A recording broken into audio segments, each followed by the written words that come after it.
उसके कुछ देर के बाद, तुरंत नहीं सोना दूध पीने के बाद में, कम से कम आधा घंटे के बाद में सोएं। कुछ दिनों के बाद में इसका प्रयोग करने के बाद ये रोग समूल नष्ट हो जाएगा। ओम सभी को नमस्ते जी। आज हम आए हुए हैं मुजफ्फरनगर के शुक्रताल में और हमें मिले हैं बहुत अच्छे वैद्य स्वामी शिवानंद जी योग तीर्थ। और आजकल जो बच्चे उनको रात्रि दोष की जो दिक्कत रहती है, वैसे तो ये कोई रोग नहीं है, ये मानसिकता से जुड़ा हुआ है, जिससे मैंने अनेकों वीडियो बनाई हैं। फिर भी जो बच्चे गलत आदतें कर करके, जिनकी धातु इतना पतलापन उसमें हो गया है, वो इतनी धातु कमज़ोर हो गई है, धातु इतनी अच्छी नहीं रही है, धातु दोष हो गया है, तो उसके लिए बहुत अच्छी औषधि स्वामी शिवानंद योग तीर्थ जी आपको बताएंगे। बहुत अचूक औषधि है ये, बड़ी लाभकारी रहेगी और चिंता नहीं करनी है। रात्रि दोष का सबसे बड़ा कारण टेंशन है। जो तुम सोचते हो ना, यही सोच के सोते हो कहीं आज ना हो जाए, कल भी हो गया था, मेरे वो पीछा ही नहीं छोड़ रहा। अरे इसकी टेंशन छोड़ दो, इसकी ज़्यादा चिंता करने की जरूरत नहीं है। और ऐसी औषधि बता देंगे तुमने, बस जप्ता बंद, ठीक है ना। तो स्वामी जी बताएंगे अब ऐसी। स्वामी जी नमस्ते। नमस्ते जी। आजकल जो युवाओं को एक समस्या रहती है जी रात्रि दोष की, तो आयुर्वेद में उसके बारे में मतलब कुछ ऐसे उपाय, ऐसा योग बताया है कि ये समस्या ना रहे और इसे छुटकारा मिल जाए? ऐसे बहुत से योग हैं जो आजकल के नौजवानों को रात्रि के समय स्वपन दोष हो जाता है और पेशाब करते समय धातु क्षीण हो जाती है, पेशाब करने के शुरू में और अंत में। इस प्रकार के अनेक योग आयुर्वेद के अंदर हैं जो पूर्ण रूप से समाप्त हो जाएगी ये बीमारी, ये रोग। परंतु ये वास्तविकता ये है कि ये कोई रोग विशेष नहीं है। मानसिक तनाव के कारण जो नौजवान गरम मिर्च, मसाले, अचार, खटाई का अधिक प्रयोग करते हैं और देर तक जागते हैं और देर तक सोते हैं, उनको अक्सर ये बीमारी हो जाती है और वो परेशान रहते हैं। और इस बीमारी को दूर करने के लिए मैं एक जो है विशेष योग आपको बता रहा हूँ। तो यानी कि ये बीमारी को भाई दूर करने का स्वामी जी विशेष योग बता रहे हैं, औषधियाँ बता रहे हैं। तो अश्वगंध, नागौरी अश्वगंध लेनी है 50 ग्राम। 50 ग्राम कूट करके उसका चूर्ण तैयार होना चाहिए। और शुद्ध बीज विधारा वो भी 50 ग्राम। और गोखरू छोटा हो या बड़ा वो भी 50 ग्राम। और बिदारी कंद 50 ग्राम। और सतावर 50 ग्राम। और ये मिश्री 250 ग्राम। ये सब के चूर्ण लेकर के इतने इतने जो बताए हैं 50-50 ग्राम, और उसके अंदर 250 ग्राम मिश्री मिला लेनी है। और शाम को 1 चम्मच भर करके ठंडे दूध के साथ इसको ले लेना है। पहले 1 चम्मच ये चूर्ण ले लेना है, ऊपर से गाय का दूध पी लेना है। वो गर्म नहीं होना चाहिए।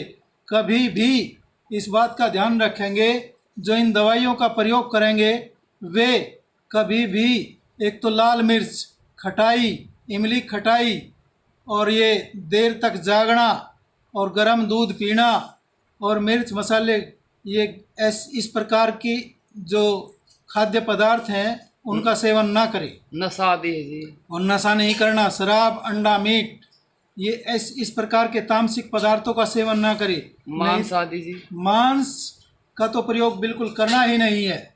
जो अपने आप को स्वस्थ रखना चाहते हैं, निरोग बनाना चाहते हैं इस रोग से, वो अंडा, मांस, शराब और मिर्च मसाले, खटाई, इन चीज़ों से सर्वथा दूर रहें। और सोने से कुछ समय पहले दूध पी करके, वो ये दवाई ले करके 1 चम्मच ऊपर से ठंडा दूध पिए। गर्म दूध कभी ना पिए, गर्म चीज़ें न खाएं। और ठंडे का मतलब फ्रीज का नहीं है, ठंडे का मतलब सामान्य नॉर्मल दूध। हाँ, उसके कुछ देर के बाद, तुरंत नहीं सोना दूध पीने के बाद में, कम से कम आधा घंटे के बाद में सोएं। कुछ दिनों के बाद में इसका प्रयोग करने के बाद ये रोग समूल नष्ट हो जाएगा। एक दूसरा योग और है भाई। अब स्वामी जी ये एक तो बता दिया है, एक और दूसरा और योग आपको बता रहे हैं आयुर्वेद का बहुत विशेष, आप वो भी सुनेंगे। स्वामी जी दूसरा जो योग है ये किस किस चीज़ में काम करेगा? ये सुबन दोष में धातु की क्षीणता के अंदर ये कोई भी भाई धातु की क्षीणता हो रही है, रात्रि दोष है, उसमें ये योग काम करेगा। तो भाई अब स्वामी जी ये एक तो बता दिया है, एक और दूसरा और योग आपको बता रहे हैं आयुर्वेद का बहुत विशेष। तो स्वामी जी दूसरा योग है, इस योग में क्या क्या है, कौन कौन सी औषधियां हैं? फिटकरी भस्म 150 ग्राम, त्रिफला चूर्ण 50 ग्राम, हल्दी चूर्ण 50 ग्राम, शुद्ध गेरू 50 ग्राम। ये तीनों चीज़ मिलकर, चारों चीज़ मिलकर के 300 ग्राम हो गई। और 300 ही ग्राम इसके अंदर देसी खांड मिलानी है। और अच्छा। मिला करके रख लें। और शाम को जल से भी ले सकते हैं और दूध से भी ले सकते हैं। और वो जो पहला योग बताया है वो दूध से वो दूध से लेना है। भाई ये जो दूसरा है इसको आप जल से भी ले सकते हो, पानी के साथ भी ले सकते हो, और जो पहले बताया था वो दूध के साथ ही लेना है। हाँ जी स्वामी जी, इसमें जी हाँ, तो इसका कुछ समय के बाद प्रयोग करने के बाद ये रोग समूल नष्ट हो जाएगा। बहुत धन्यवाद। हाँ जी स्वामी जी। जैसे जैसे इस प्रकार की औषधियों का प्रयोग करेंगे। और एक निवेदन और है नौजवानों से कि वे जो गंदी फिल्म है उनको ना देखें, गंदे नावल हैं उनको ना देखें। ब्रह्मचर्य संबंधी जो पुस्तकें हैं उनका स्वाध्याय करें, उनका अध्ययन करें, उनका मनन करें और ईश्वर चिंतन करें। तो ये रोग से पूर्ण रूप से वो मुक्त हो जाएंगे। भाई स्वामी जी ने बता दिया। और बाकी गुरुकुल कुंभा खेड़ा में आ जाइयो, चिंता करने की जरूरत नहीं, तुम्हें योग स्वाध्याय ध्यान सारी बात सिखा देंगे।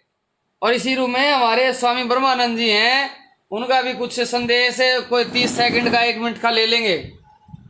नमस्ते स्वामी जी। नमस्ते जी, सभी श्रोताओं को, दर्शकों को सादर नमस्ते जी।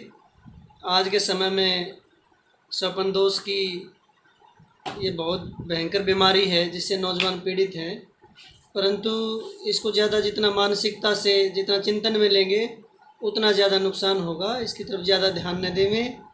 और रात्रि को मूत्र आदि का वेग होने पर, पेशाब का वेग होने पर तुरंत उठें और उठकर लघु शंका आदि कर लें, ठंडा पानी पीवें, आँखों पर ठंडे पानी के छींटे डालें और ईश्वर का चिंतन करते हुए पुनः सो जाएं, तो इस बीमारी से छूट जाएंगे। और जैसा कि स्वामी जी ने बताया, गलत वीडियो देखना, गलत चित्र देखना और गलत चर्चाओं पर चर्चा करना, चिंतन करना, यही इस रोग का मुख्य कारण है।